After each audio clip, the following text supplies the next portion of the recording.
ಇನ್ನು ಪಹಲ್ಗಾಮ್ ದಾಳಿಯಲ್ಲಿ ಹಫೀಜ್ ಸಯೀದ್ನ ಪಾತ್ರ ಏನು, ಈ ಡೀಟೇಲ್ ಕೂಡ ನೋಡ್ತಾ ಹೋಗೋಣ. ಏನು ಹಫೀಜ್ ಸಯೀದ್ನ LET ಪಾತ್ರ ಏನಿದೆ ಅನ್ನೋದನ್ನು ಗಮನಿಸ್ತಾ ಹೋಗೋಣ.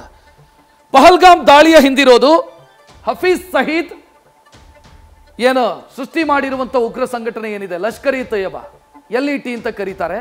LET ಸಂಘಟನೆಯ ಸಹ ಸಂಸ್ಥಾಪಕ ಈತ ಹಫೀಜ್ ಸಯೀದ್.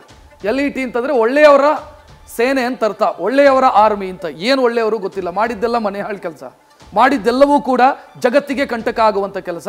ಆ ಲಷ್ಕರ್ ಇ ತಯ್ಯಬಾ ಸಂಘಟನೆಯ ಸಹ ಸಂಸ್ಥಾಪಕ ಈತನೇ.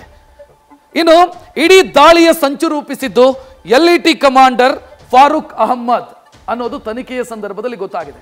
ಅಂದ್ರೆ ಪಹಲ್ಗಾಮ್ ದಾಳಿಯ ಹಿಂದೆ ಇರೋದು LET ಸಂಘಟನೆ ಅನ್ನೋದು ತನಿಖೆಯಲ್ಲಿ ಸ್ಪಷ್ಟವಾಗಿ ಗೊತ್ತಾಗಿದೆ. LET ನೆಟ್ವರ್ಕ್ನ ಸಹಾಯದೊಂದಿಗೆ ಪಹಲ್ಗಾಮ್ನಲ್ಲಿ ಮೊನ್ನೆ ದೊಡ್ಡ ಮಟ್ಟದ ಉಗ್ರ ದಾಳಿ ಆಗಿರೋದು.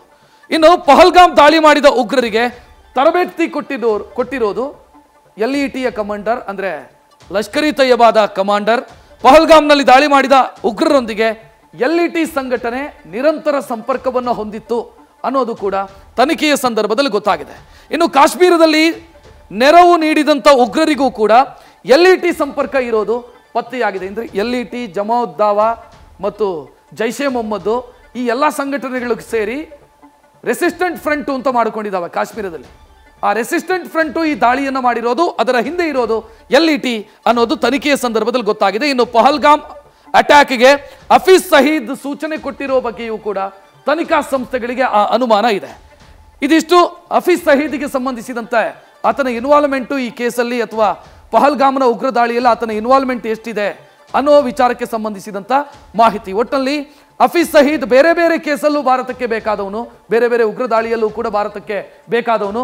ಸದ್ಯ ಈ ಕೇಸ್ನಲ್ಲೂ ಕೂಡ ಹಫೀಜ್ ಸಯೀದ್ನ ಇನ್ವಾಲ್ವ್ಮೆಂಟ್ ಇರೋದ್ರಿಂದ ಆತನನ್ನು ಮುಗಿಸಬೇಕು ಅಂತ ಭಾರತ ಬಹಳ ಹಿಂದಿನಿಂದಲೂ ಕೂಡ ಪ್ರಯತ್ನದಲ್ಲಿದೆ. ಈಗಂತೂ ಆ ಪ್ರಯತ್ನ ಹೆಚ್ಚು ತೀವ್ರವಾಗಿದೆ. ಪ್ರಮುಖವಾಗಿ ಆತನ ಸಹಚರರನ್ನು ಮುಗಿಸುವಂಥ ಪ್ರಯತ್ನಗಳಾಗ್ತಾ ಇದೆ. ರಾದ ಮುಖಾಂತರ ಕಾರ್ಯಾಚರಣೆ ಆಗ್ತಾ ಇದೆ. ರಿಸರ್ಚ್ ಅಂಡ್ ಅನಾಲಿಸಿಸ್ ವಿಂಗ್ ಮುಖಾಂತರ ಪಾಕಿಸ್ತಾನದಲ್ಲಿ ಕಾರ್ಯಾಚರಣೆ ನಡೀತಾ ಇದೆ ಅನ್ನೋ ವಿಚಾರ.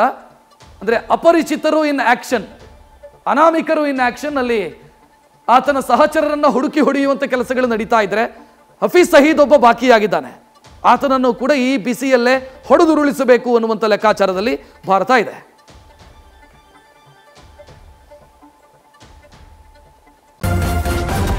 ನ್ಯೂಸ್ ಫಸ್ಟ್ ನಿರ್ಭೀತಿಯಿಂದ ನಿಮ್ಮ ಪರವಾಗಿ.